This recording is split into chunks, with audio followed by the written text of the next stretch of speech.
Hello, Brenda-Lee Smith. Hello, Dr. G. How are you today? I'm good. And audience, welcome to episode 16 of Dr. G at the Heart of Healthcare. I have Brenda-Lee Smith of Oasis Senior Advisors, Coastal San Diego with me, and we are going to just chat about this amazing business she has. Happy anniversary to you, 5 years. Thank you so much. It's hard to believe. 5 years in some ways went very quickly. In other ways, I almost don't remember what it was like before. Wow, because you're so plugged into the community down there. And I didn't Yeah. know anybody when I started, even though I have a nursing background, and it's been almost 40 years since I did my RN, but I had not done healthcare here in San Diego County. So I didn't know anybody when I started. Well, everyone knows you because when I go around town, they're like, "Oh, Brenda-Lee, yeah, Brenda-Lee." So good. So, how did you choose this as your service, your business? I see that Oasis Senior Advisors is everywhere, all over the country. Yeah, So, how did we're you get into that? we're a national franchise. And what happened is we moved to San Diego in 2015, I guess it was, Mm-hmm. for family reasons.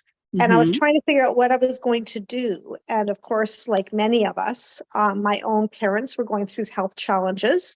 And they Hmm. live up in northern British Columbia in Canada. And Okay. it's pretty remote. And they didn't live near medical services. And I had to go up and help them through that whole, what are we going to do? Where are we going to live? Make the choices, help them pack and move, and really coordinate from here. And I came back and said to my husband, there has to be a better way. And so we started doing research, and we found senior advisors. And then I'm not, I'm a nurse at heart. I'm not a business person. So we Mm-hmm. decided to go with a franchise because it provides that structure and ability to, that business side that I don't know, to go with the Yes. nursing and the healthcare that I do understand. I understand care. I understand families because I worked in mental health and all these other areas, but I did not understand business. So it made a good partnership. That's excellent because I often see, I'm very active on social media and I see that, you all have the same post, everything's kind of structured. And it's really nice to know that, you can trust this name, this brand anywhere in the country. And so good to have you here. And again, happy 5 year anniversary to you. So what I want to tell the people how we met. We met at an assisted living mixer. I don't even remember how I was invited. Maybe I was working at one of my old hospice agencies. I was there. I remember bringing a friend. You were there. I think your husband was there. That's And right. That first thing I brought my husband to. That's right. yeah, and the Silverado, I'm sorry, why am I forgetting his name? He's so famous. Anyway, Oh, he was there. Yes, Rick Rick. Papetti. Rick Yes. was there, and we had those amazing hamburgers, I remember, and they had opened their beer tap. Like, I will never forget that the chef made this amazing meal for us. And it was so simple. That's where we met, and it's just been such a great connection, helping you out here and there. Often, I'll collaborate. Mourning will collaborate with Brenda-Lee if a patient needs, a client, I should say, they're needing a 602 form before they move into a memory care or an assisted living. And Brenda-Lee coordinates everything. And so how do people know when to call you? Like, when is the moment, or what? Kind of break that down for us. Well, you know what I find interesting is the right moment is different for different people. Hmm. And so sometimes, some of us tend to be more planners, and we're more proactive. So I have people, who will call me well before they intend to move. I have people that call me 2 or 3 years ahead of time, and they want to start planning. What am I going to do when I can't stay in my home any longer? But Hmm. what I tell people is when the environment that you're in, or the experience of aging, those transitions of aging, start to impact your quality of life, where you feel like you're not having all your needs be met, then call me, because I can help far beyond the placement side that we talked about, you know, the assisted living, the memory cares, the independent livings, because sometimes we just need a bit of support to age in place at home for a while longer. Many people want to stay at home long term, then I can provide those resources. And if that's not feasible, or if there's a good reason why it might not be the best option for you, then I can help you to see your other options. Or we might do both. We might say, right now, you're going to stay at home for now, but maybe your spouse's memory challenges are going to progress. And maybe there will come a time when you may need to look at a memory community. Well, then having someone like me who knows who they are, what those places do, and how they work can really help somebody. So calling me when you're having difficulty managing those transitions. Wow. And so the individual can do it, or their adult children call you, Yes. right? Okay. I have friends who've called me and asked me, you know, sometimes people just have a friend that's helping them.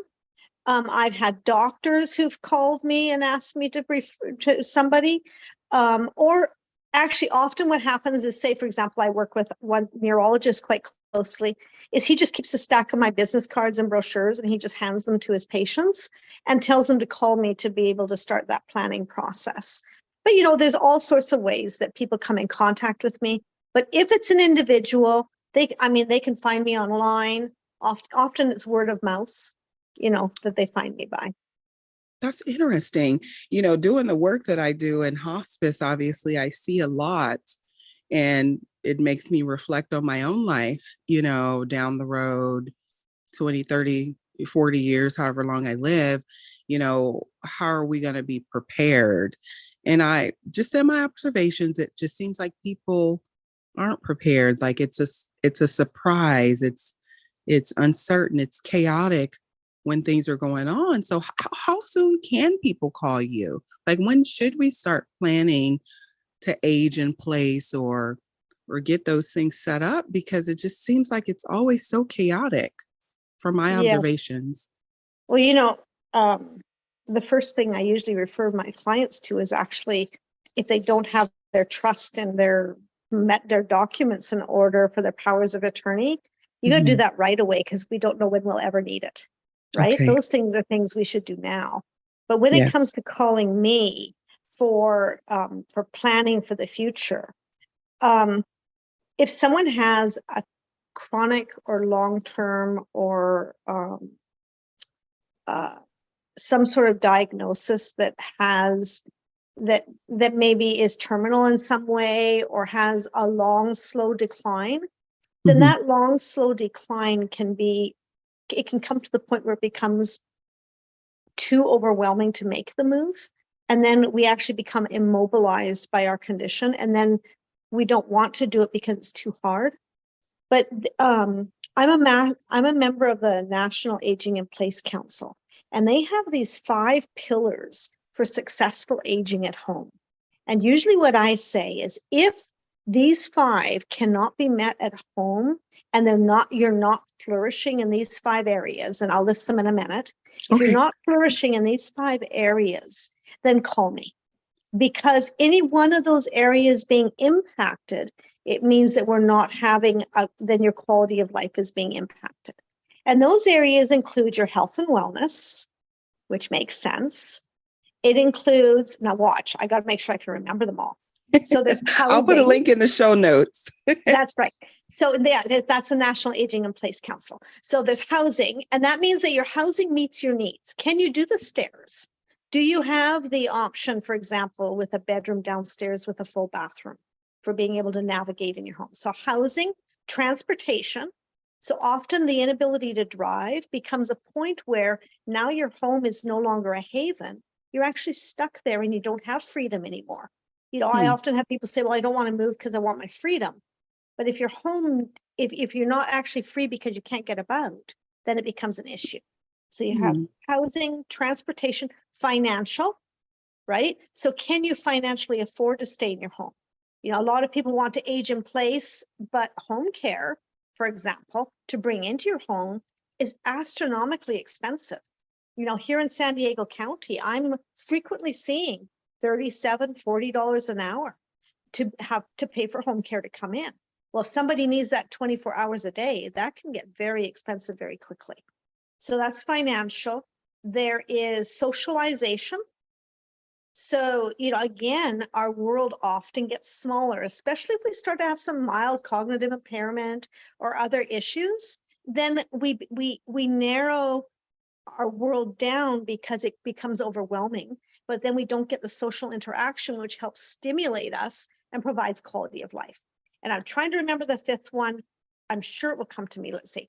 Finance, housing, health and wellness. I'm going to Google it. Socialization.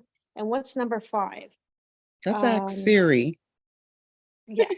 Ask Siri. What are the five pillars to successful aging under the National Aging in Place Council? Well, while we find that, you've been working all day. I've been working all day. It's okay. I actually partnered with Knowledgeable Aging and did a presentation about aging in place, because I find that seniors want to be in their home. If you buy your home, like I'm moving to San Diego soon, right? I'm thinking I'm getting to my second to last place to live, and I want to be there. But then my kids are going to show up one day and say, hey, you have to go over here to Silverado or wherever. I mean, how does that happen? I just always wonder.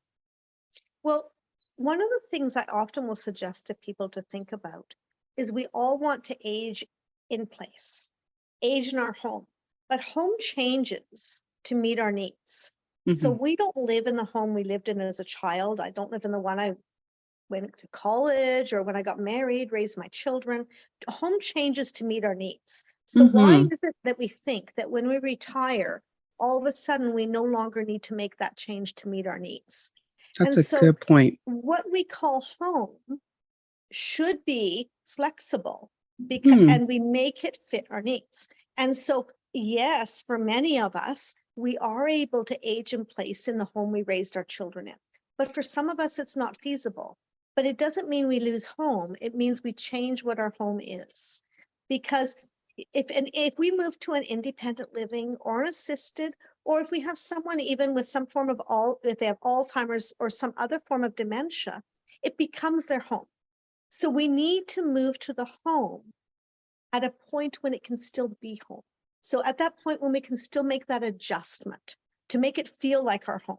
If we move at a point, say, for example, let's take someone who might have some cognitive impairment. If we move at a point where we can no longer, with repetition, learn our new environment, then it can't become our home the same way as if we move when we can then learn. When we get up in the middle of the night, we automatically know where the bathroom is or something like that. And we don't have to go searching for it. And that's an extreme example because that's an example around dementia. But in a sense, it applies all the way through our life, right? To make sure that when I become older, if I am not physically capable, if my home doesn't meet my physical needs, for me to recognize that it's okay to say, I'm going to change my home. It doesn't mean I'm losing home. Right. And that is so reassuring. Sorry to interrupt, but it makes me feel good. And I feel strongly about that. This client that you recently helped me with, it was very, very hard for this client to see that really his home was not meeting his needs anymore. Right. He's socially, physically, financially, but I found it. So 5 pillars of aging well, right? Nutrition, hydration, physical, social, and cognitive stimulation. Is that right? Social and cognitive goes together. So nutrition is the one I missed. Okay.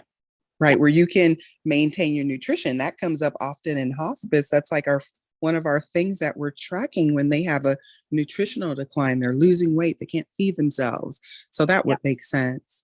Wow. That's why I had to invite you over. I knew I was gonna learn something, but I feel reassured, because we have that paradigm about moving. We say children are resilient, if someone's in the military, or for me, I went to med school when my kids were in middle school. So we moved a few times. My oldest child, he's an adult now, but he went to 3 high schools. And so people often say, oh my gosh, but seniors can move too. It doesn't have to be the place that you raise them like this home that I'm leaving next week. This is where I launched everyone, but I'm happy to go to San Diego because we're going to purge a lot of things and like get closer to our home that serves our needs. And so thank you for sharing that. I think we covered everything we needed to because I wanted to know when to call you, and you gave you painted a picture of it could be any time depending on, you know, the personality and their preparation and all those things. And they can just Google you at the Oasis Senior Advisors website, San right? Diego. Yep, yep. And we are a national franchise. And the nice thing, I'll tell you, I love about being a part of the franchise, Dr. G, is Mm-hmm. because we get together several times a year and we do a lot of collaborative work. I've been able to meet a lot of the different people across the country. And so therefore, we've been able to help people where we have to move, right? Where maybe families in one spot and one person's moving to another, and we can help them through that process. So I like that as well. So if we have, if people are listening who maybe are adult children and their parents are getting older and maybe not as capable of any longer of making those decisions, they know that there's people that we can help them right through from beginning to end. That makes me think of a question, and I'm gonna do an episode on this somewhere down the line. It's a challenge when adult children have to take the reins from their parents. I've seen some situations where they were maybe borderline dangerous, and my team is trying to say, "Hey, you need to take over. Your mom, she can't take care of your dad." How do you help those adult children take control of the situation when their parents aren't aging well? Because sometimes they're not able to um, reverse the roles. Yeah, that's very, very difficult. Of course, it starts with, do they have the authority to even do that, right? If they don't have if their parents haven't given the authority to them, no matter what, they can't actually do it without their parents' permission. So, like that power of attorney, and that is a major, especially when it comes to moving. But what I will do is when I'm meeting with a family, if I have the opportunity to meet them all together in one room, and this is a little unconventional, maybe it comes from my mental health background, right? Yep. Put them all in one room. And then I actually, starting with the parents, will ask each of them to identify what their concerns are and what they consider to be the areas of risk. And then you know what? 9 times out of 10, it comes back, all of them have similar concerns. It's just how we address it that changes. And finding that starting point and then working with them on the solutions helps. And sometimes it means we have to go through A, B, and C before we come to D, right? We have to try this and this and this to see if they will work. And then we can start with the other. It's you facilitating that conversation, and what you just described, I may call that a care conference with the interdisciplinary team. When family dynamics are kind of complicating things and people are not on the same page, what are your concerns so we can talk about it? I can't wait to share this episode with a friend actually that I have who's having some challenges with his dad, and he's been asking me, what should I do? If they need to get their affairs in order, and it starts, at square one. So thank you for joining me. Did you have any last words for our listeners? I think what I would say is that aging should be a joy and not a struggle. And let's do the things that we can to help our loved ones age with that joy so that they have a reason to get out of bed in the morning and a purpose. That's a breath of fresh air from San Diego, my new home. Thank you so much, Dr. G. I really appreciate the opportunity today. Thank you so much. Oh, thank you for joining me. All right, audience, peace. Take care.